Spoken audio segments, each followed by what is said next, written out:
Hello, hello, and welcome to guest number one of the new Leap to Success podcast.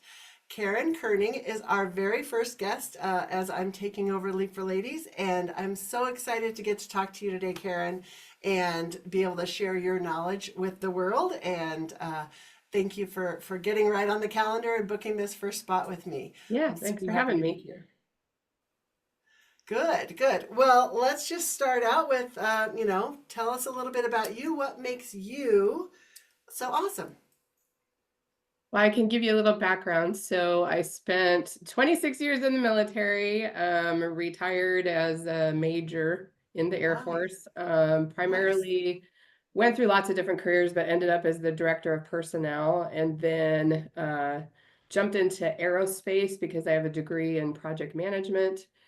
Got worked there for about 6 years, and then right before my 50th birthday, I started getting a little disenchanted working as a project manager for a large aerospace company where I didn't feel like I could make a difference. So I decided, I think I'll become a financial advisor. So Okay. in 2015, I decided to become a financial advisor and took the leap and found a large company that sponsored me, and I got my Series 7 and my Series 66. And I really did it just because through the military and through working in aerospace and project management, I just like working with people, and I like so I approach what I do through kind of a project management lens. So Yeah. that makes me do financial advising just a little bit different. And um, since 2015, I went out on my own in 2021, owned my own company, KK Financial Solutions. And I just got trademarked, and I need to put up my new Zoom thing where it has my trademark on there. So Yes, um, yes. Congratulations. yeah, so and my tagline is financially empowering you because I'm really just interested in making sure I like to work with women and divorced people to really just let them know the things that they can do and have access to, and women are up and coming for being wealth, owning a lot of the wealth. So Yeah. yeah, I just jumped into financial advising and been in it for about 9 years, and I just really love what I do. Nice. I love it. I love it. And thank you for your military service. That's You're welcome. great. And I'm sure that you bring so much of that organization and structure, right, to Hmm. your financial plans. I love that you said you bring your project management planning, project planning into your financial planning. So, kind of give us an idea of what that looks like to work with you and how you might be different or how you bring that project management piece in. Yeah, so what I do, like I said, is I kind of attack or look at financial advising through a project management lens. And what that means is I kind of look at people as a project. So in project management, you take projects from like cradle to grave or from the front to the end or, Uh-huh. start to the end. And so I do a holistic approach with my clients. So I not only do the financial investment piece, that's just one little part of what I do. I also Yeah. do financial planning.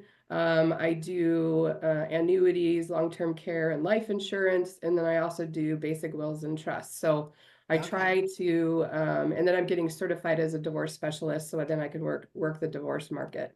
Okay. Because in 2008, I got divorced and I walked away with a large sum of money and I put it all in a house and I never really recouped it until Yeah. probably about 12, 15 years after that. So it's like, I wish I would have had a financial advisor that could work with me. And then I just love working with women and business owners because I know where they come from, and business owners tend to, put all their money into their business, and you really have Right. to uh, think of yourself first. And because everybody tells me, oh, I'm going to work until I'm dead. And it's like, I'm not thinking you're going to. Yeah. Yeah. That shouldn't be the plan anyway, right? We don't want to have to work till we're dead, or at least have the option. You're right. So I kind of take people through like a project management. I don't know if you've heard of Asana. So I have them in a Yes. project management plan and I take them through different areas, and I look at it to say, oh, I haven't talked to that person about life insurance yet, or I haven't talked to them about annuities if it's applicable. So Nice. that's kind of how I do it. Nice, nice. I love it. So you have your framework, right? The organization, and then you can check people off if it's Yes. appropriate to them. So I love Yeah. that. I love that. Um, and so how did you, what made you kind of take the leap or, go into a little bit more detail about switching from aerospace, military aerospace into financial planning?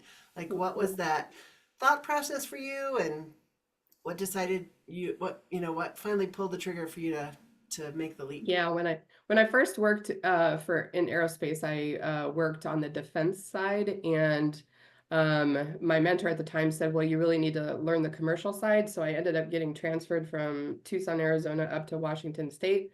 And when I worked in Tucson, I had a gentleman that was my like right-hand man, and he, prior to working for in the aerospace industry, he was a telephone lineman. And he quit the aerospace industry and became a financial advisor. So Oh, I reached out to him, and I was his client at the time. And I said, "Hey, tell me about financial advising." And then we had a conversation, and I basically said to him at the end of the conversation, "Well, if you can do this and be successful, well, then I certainly can." So I just kind of took the leap, and he helped recruit me and kind of, run me through the ropes, and that's kind of the story of that. I love it. I love it. We all need those people that show up in our lives at the right time with the right opportunity, right? And that you Right, listened to him and had enough, self-confidence to say, if he can do it, I can do it, right? I right, love that you took right. that leap. That's fantastic. Excuse me.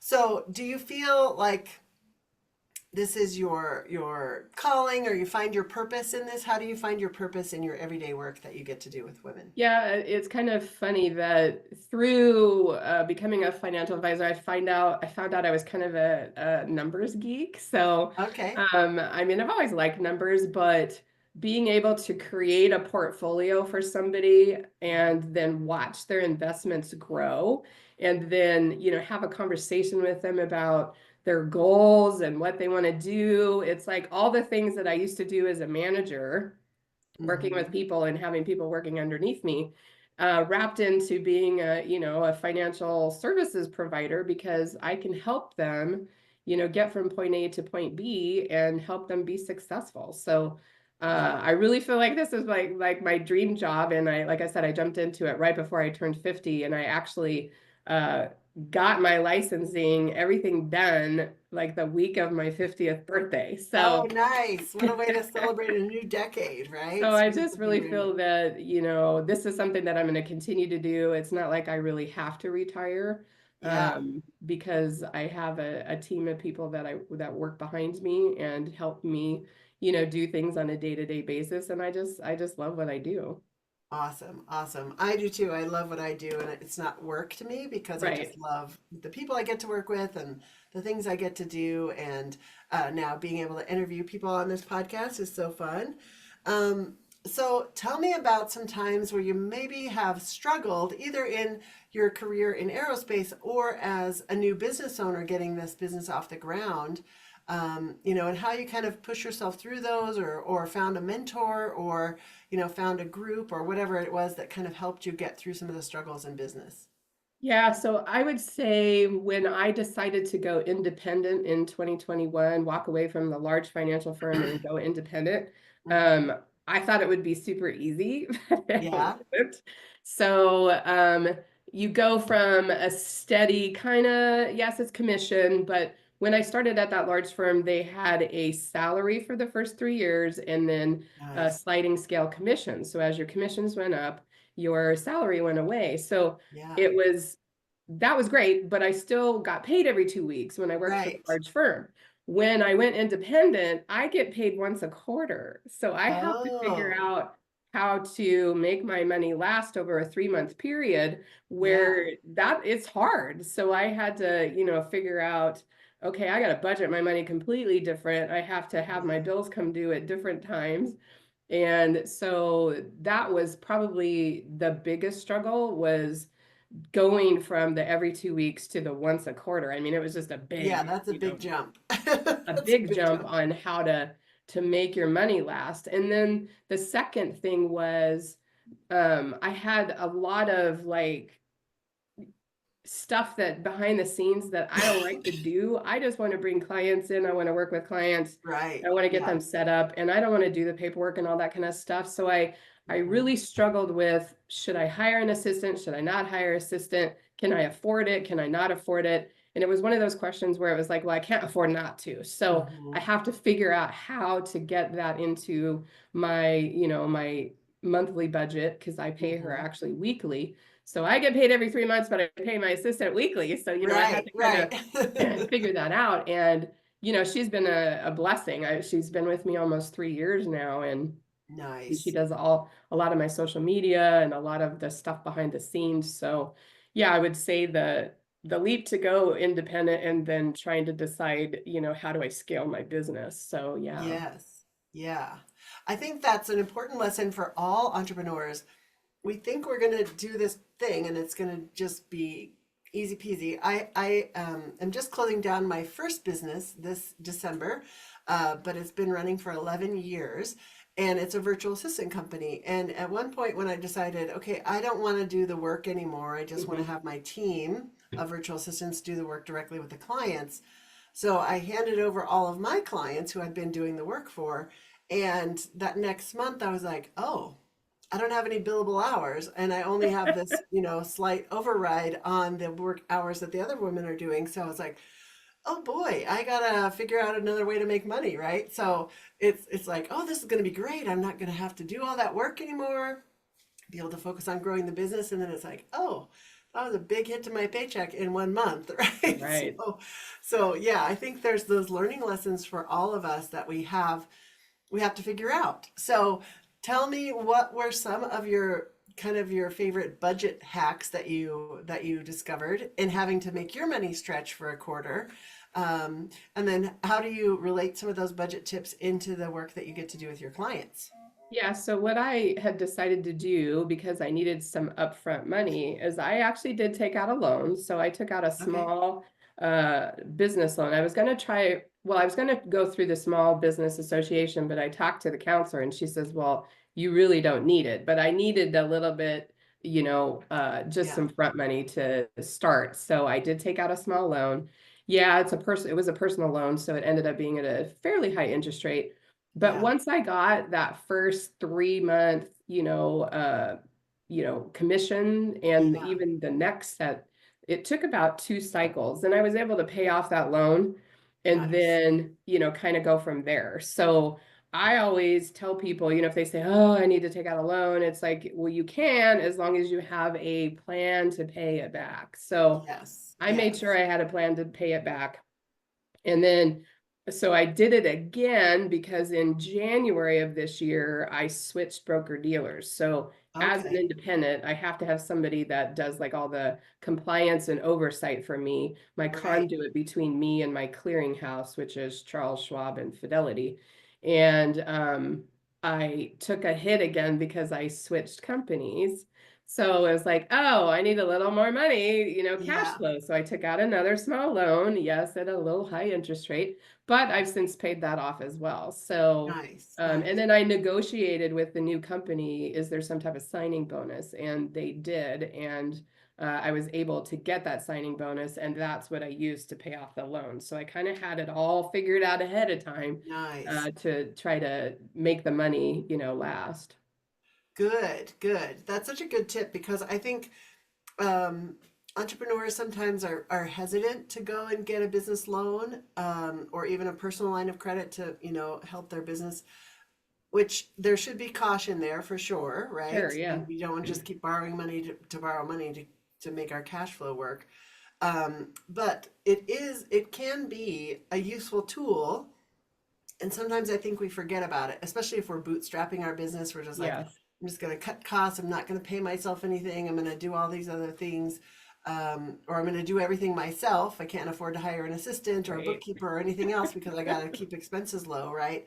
But sometimes those little, just kind of little micro loans almost can really get you through that tough spot, get you the services, the people that you need on your team, and then allow you to continue to grow your business. But you do have to have a plan, which Yes. I'm sure, comes into talking with a financial advisor to say, here's my plan for my business to be able to grow and repay this loan back, right? Yeah, and that's another portion that I didn't talk about, but I do a little bit of business coaching on the side too. If a client Yeah. approaches me as a business owner and they say, I need help with this, this, and this, those are some of the other things that I provide too. It's like, let's talk about how you're running your business. Let's talk about what your future Okay. is. Let's talk about when you think you're going to retire.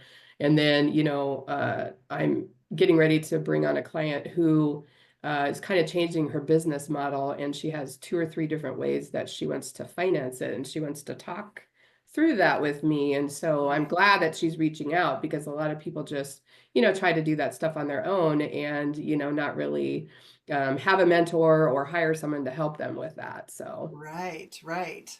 So you mentioned working with businesses earlier, business owners, and really helping them make sure that they are saving something for their future. So what kind of advice or what kind of questions do you get asked by your business owners about how they are doing that for themselves?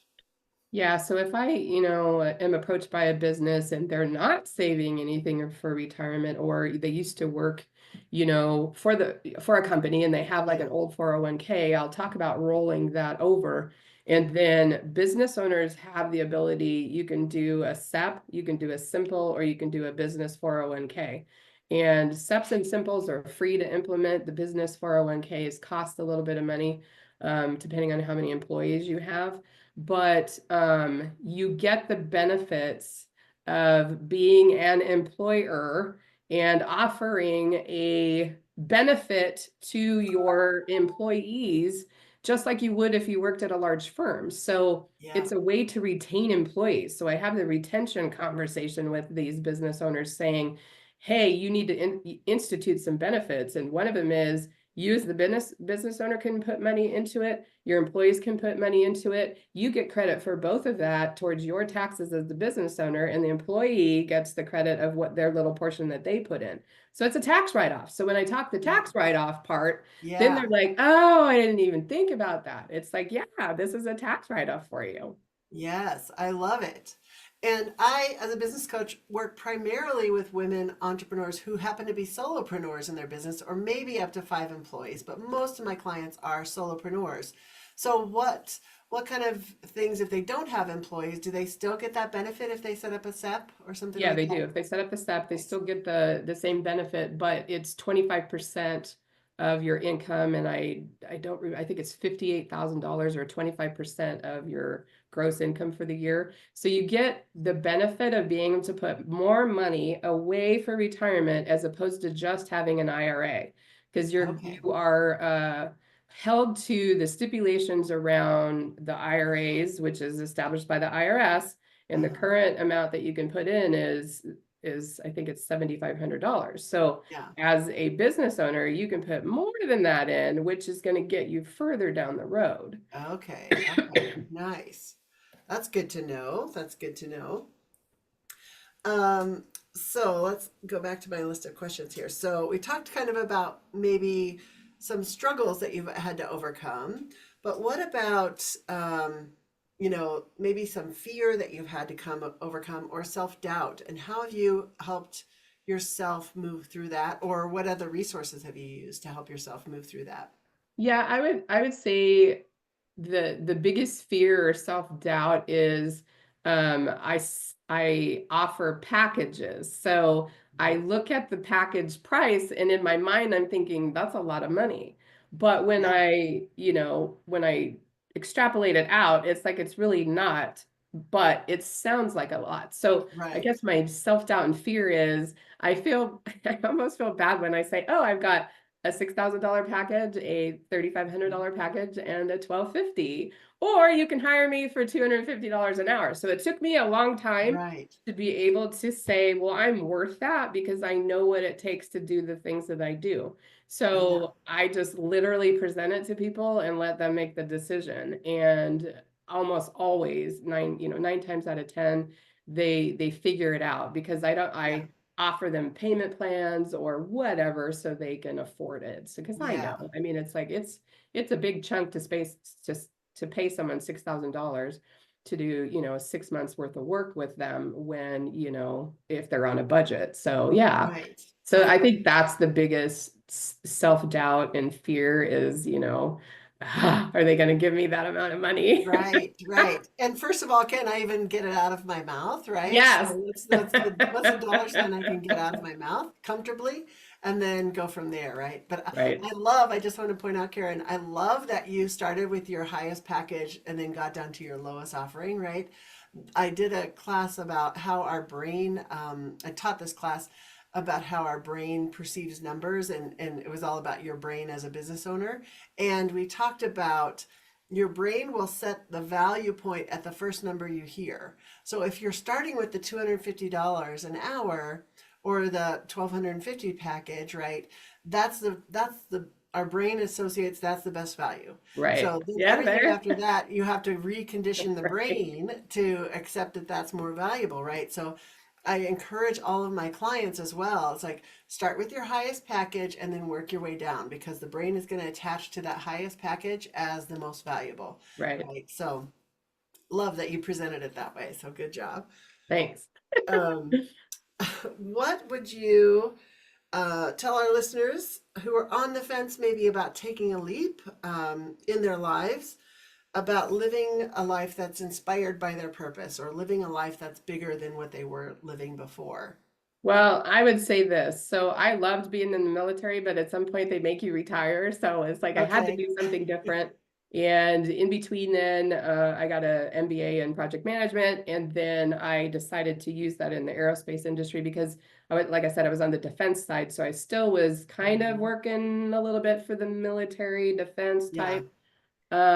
But I wasn't satisfied because I got to the point where I felt I had employees working for me that said to me, "You're the best boss I've ever had in the 20 years that I've worked at this company." And I'm Oh, like, wow.